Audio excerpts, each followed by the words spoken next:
morning, ladies and gentlemen. I'm meadsy69. Welcome back to the channel. Now, in today's video, we are going to have a look at the Vickers Light, its new look, and how and why this tank just looks fantastic. I mean, look at the tank. Wargaming have gave it a new camouflage, and sometimes camouflages change the complete look of the tank. Now, if you just look at this tank right here, let's have a look at the wrong one. The camouflage. So the new camouflage, which is the snitcher.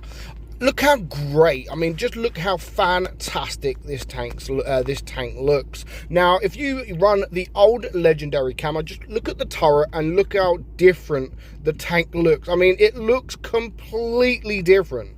Absolutely completely different. Of course, it doesn't play different. It plays exactly the same. The stats are not being changed, but overall, it is just the general look of the tank. I like what Wargaming are doing. You know, they've done it now for a couple of tanks. There's a few tanks, 3 in particular when it comes to mediums or light tanks in tier 10, one being the M60, the other being the TVP, have both got new skins, and we are going to look at these skins in a different video, of course. So today we're going to look at the Vickers Light, look at the stats, how it plays, and whether it is still worth grinding. Of course, it is the British light tank in tier 10. Now, when this tank was first come into the game, it was absolutely insane. The turret was mega strong for a light tank. The DPM was pretty strong, and overall it was a very good tank. So nowadays the turret is only 127 millimeters with the hull 120. So the armor wise, it isn't great, but you can actually still get some troll bounces on that turret. You've got the concealed movement.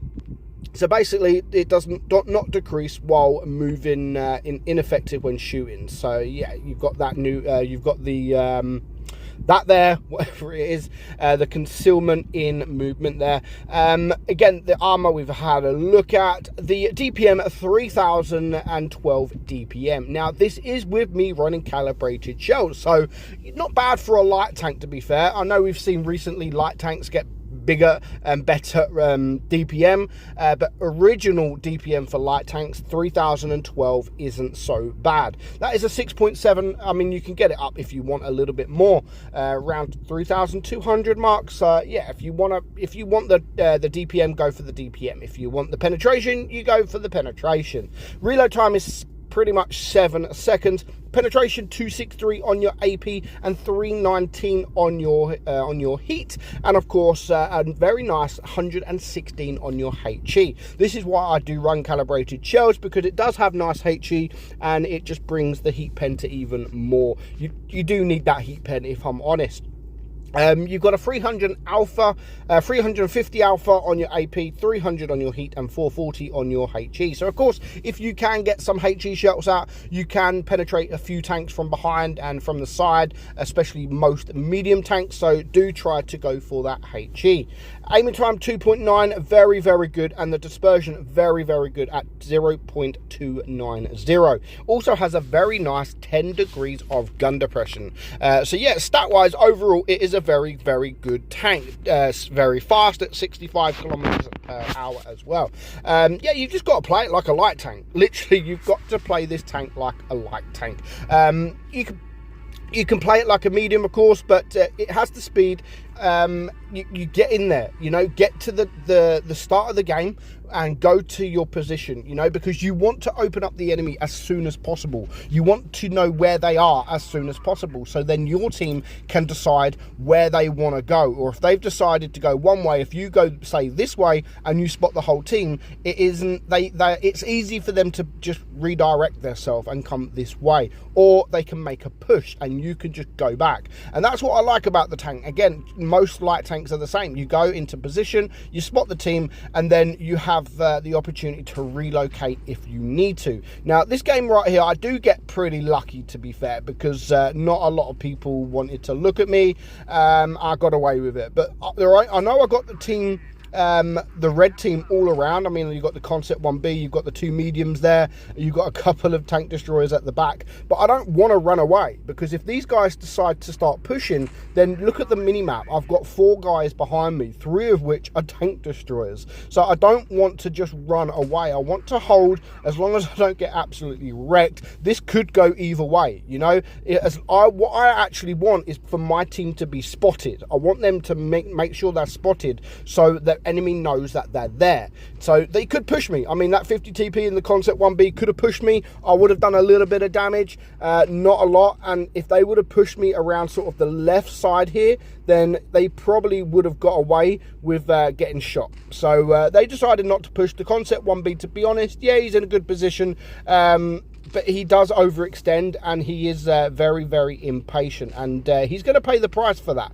Again, the team are behind. There's no good me trying to shoot at the turret, because it's got a very strong turret when it's facing me. Luckily, my guys here who did go to the left side, have now flanked around. They've caught C, and they have flanked around the map. So they are going to take the attention for quite a few of these tanks. Now, if they wouldn't have flanked around, then again, I don't know how long I would have lasted here. If I would have just been pushed, then I could have been deleted quite a while ago. But no one has decided to push me. And yeah, that was a bit of a mess up from my behalf there. I didn't think he'd be able to get me, but yeah, he penetrated me very, very easily. So now the Concept 1B is a one-shot. Again, I don't want to just go out and get shot, because I will then be a one-shot. So I at least want to be able to take a shot. So I'm just going to sit back, wait, and be patient. And yeah, sometimes that is what not just this tank, but a lot of tanks need. You need just to be very, very patient, and it will pay off. So you can see, look at the red team all rushing now.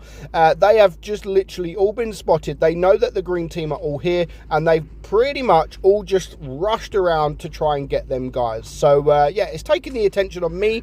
I can now sort of farm a little bit more damage. I've got 3.2k damage. I mean, it's nothing special, but it's a decent job, considering I got quite a bit of hit points. I could have been deleted very, very early on, and I'm still alive, and I can still take a little bit of damage, unless it is that Death Star, which is why I'm a bit skeptical of going out right now, because he is there.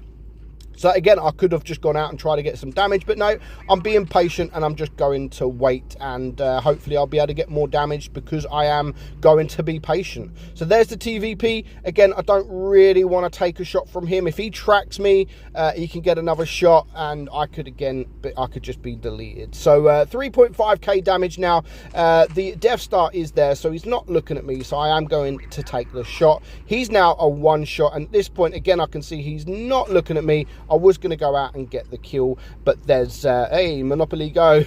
I don't even play Monopoly Go. I've just updated my phone, and then for some reason they download all these stupid apps. So overall now, you know, 3 tanks left. I can rush in just a little bit. There goes that guy. Just 2 tanks remain. The Waffle is a one-shot, and the T62, I'm not even sure where he is. He was at the start of the game over there by A. But yeah, it's at this point, we're winning on supremacy points. We're going to win. As soon as I get this kill, it's going to be pretty much game over, and we're not going to be able to get that T62, unfortunately. So yeah, easy. I think, yeah, he went AFK in the end. So easy damage. That was actually easy damage. I was patient. Yes, I messed up a little bit earlier, but you know, I come back, and it worked out for me. You know, being patient worked out. I didn't rush into anything. I was just patient, and sometimes, again, that is what you got to do for some tanks, not just light tanks, but you've got to be patient. And to be honest, that's something I'm not good at. I'm really not good at being patient. In fact, I'm shit at being patient. But yeah, I was patient, and it actually worked out. So next up, we are here, and you know, again, you've got to remember, you don't have much armor. Again, you can bounce some shots, but you can't rely on the armor. You can't go on a ridge and think, you know what, I'm going to use my 10 degrees of gun depression, and I'm going to get bounces, because you can't rely on that armor. And yeah, you just got to make sure, you got to play it like you're not going to bounce anything. Of course, we do take a shot there. Again, I'm a bit skeptical at the minute, because there are quite a few tanks around. So you can see I'm just about to get ready to run away. Again, it's a light tank, you can do that. You can get around the map very, very quickly. 65 kilometers an hour, you're able to get around the map. But again, because of my team is still all around, bar that one sort of that heavy tank going towards B, all my team are around this side of the map. So I don't really want to run away. I want to, you know, I want to stay, I want to fight, and I want to support my team. And I'm now on a ridge, and this Hori is just getting absolutely deleted. So a very, very good tank, and he's been deleted very, very quickly. So there he goes. And now there's 2 tanks down. I can stay.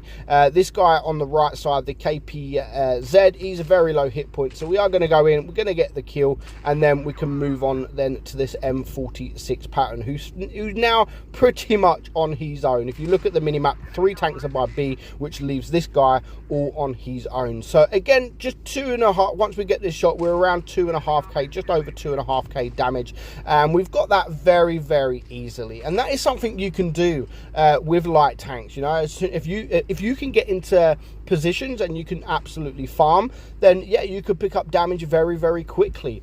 So overall, the tank is fantastic. Of course, it's not as good as it once was, but it is still a fantastic tank. And because of what the new skin, yes, it is a legendary camouflage. I know it already had a legendary camouflage, but just adding this legendary camouflage, Wargaming has made this tank really, really look the part. Just look how beautiful it looks. Now, the only negative thing about that is right now they are very expensive. You're looking at around 6,000 gold for these camouflages, so it is really, really expensive. I wouldn't say put some of your own money on to get the camouflages. I mean, they're good, but they're not that good. So yeah, Wargaming does really need to lower the price. I mean, for a tier 7 premium tank, you're getting a camouflage that doesn't do anything. It just makes the tank look better. So definitely overpriced. 4,000, maybe 3,000 gold. I mean, the normal price for a legendary camouflage, these should be. But you know, they knew that Wargaming are trying to overprice them. Eventually they will come down in price, and once it comes down in price, that is where I would then recommend especially this camouflage, because it does look fantastic. So I hope you enjoyed the video, guys. What do you think of this Vickers Light camouflage? Let me know in the comments below. For now, hope you enjoyed the video. I'm Meadsy, and I will catch you all soon. Bye bye.